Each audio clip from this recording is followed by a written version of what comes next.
म्हणजे दोनच एक्सपिरियन्स वाले आहेत. बरं, चांगली गोष्ट आहे. कारण जे ऑलरेडी काही ज्ञान घेऊन आले त्याच्यापेक्षा फ्रेशर आले ना, ते एक स्टार्टिंगपासून जर्नी जी स्टार्ट होते ना त्यात वेगळा राईट.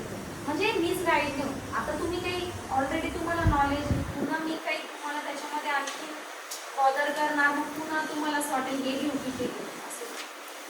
ठीक आहे, प्रेशर आहे तरी ठीक आहे, एक्सपिरियन्स आहे तरी ठीक आहे. फक्त मला एक अंदाज येतो त्याच्यासाठी मी विचारते.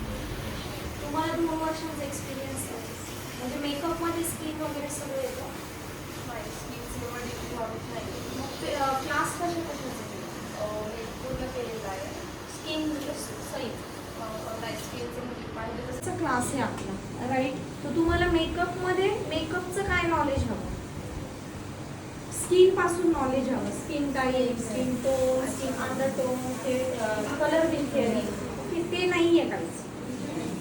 म्हणजे जेवढे म्हटलं राज म्हणा, क्लॉथ सेंटर, जे काही मोठे मोठे शॉप्स आहेत किंवा दुसऱ्या हॉटेल्स आहेत, त्यांचे काही सोशल मीडिया नाही. बट आपली जी फील्ड आहे ना, याच्यामध्ये तुम्हाला फोटोज आणि व्हिडिओज खूप गरजेचे ते दिसल्याशिवाय, कारण काय आपण फेसचं मेकअपवरच आपण काम करतोय ना, तर ते याच्यामध्ये दिसणं खूप गरजेचं.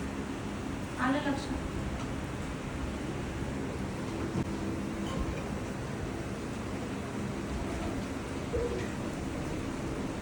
स्टोरी, पोस्ट आणि रील इतकं आहे ना.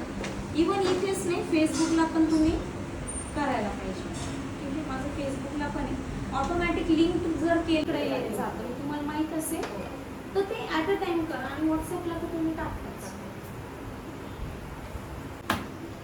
अकाउंट आहे इन्स्टाला किंवा फेसबुकला, तुम्हाला डिरेक्टली DM केलाय तुम्ही, ओके. तर ब्रॉशर रेडी पाहिजे. क्लास झाल्यानंतर तुमचं चार्ज शीट जे आहे, म्हणजे जे चार्जेस आहेत ते तुमचं रेडी पाहिजे. आता ते कसं ठेवायचं तुम्ही तुम्हाला समजून सांगा. म्हणजे थोडक्यात पॅकेजेस तुमचे कसे असतील. सपोज तुम्ही मेकअप आर्टिस्ट आहे त्या अकॉर्डिंग, नेल आर्टिस्ट आहे त्या अकॉर्डिंग, ठीक आहे. आणि स्किनचं तुमचं वेगळं असतं. स्किनमध्ये कोण कोण आहे तिथे काम करतात, हे वगैरे जे पॅकेजेस आहेत याच्यासोबत ते पण तुमचं रेडी पाहिजे, ओके. तर बिगिनर आहे तर तुम्ही चार्जेस किती ठेवले पाहिजे, ठीक आहे. म्हणजेच काय, सपोज तुम्हाला मेसेज आला, मेसेजमध्ये तुम्ही असे चार्जेस सांगू नका समोर की ज्यांनी नाही केलेला डिरेक्टली, ठीक आहे. बाकी पैशांचा विचार करायचा नाही.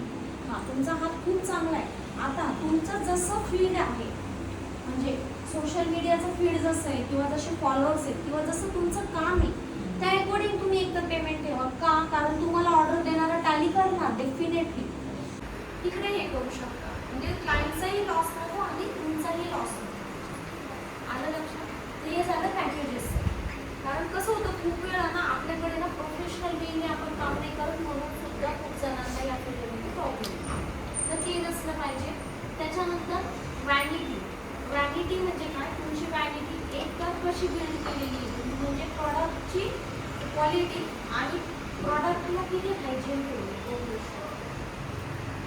म्हणजे काय, एकतर क्लिनिंग म्हणजे काय, तुमची व्हॅनिटी मायक्रोपिन ओपलीचं बेस्ट आहे.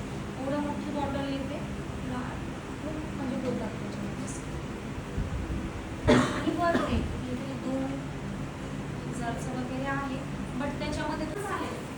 पण ते असं मध्ये गुंगारल्यासारखं झालं ना, किंवा ब्राईडला होतं काही काही खेड्यामध्ये काय करतात जनरली, सगळे असे घेर घालते आणि तिला मग सेल्फी घे, हे घे. आणि तुमचं एक्झर्शन होतं, तुम्ही डान्स करणार, तुमचं स्वेट बाहेर निघालं, ओके.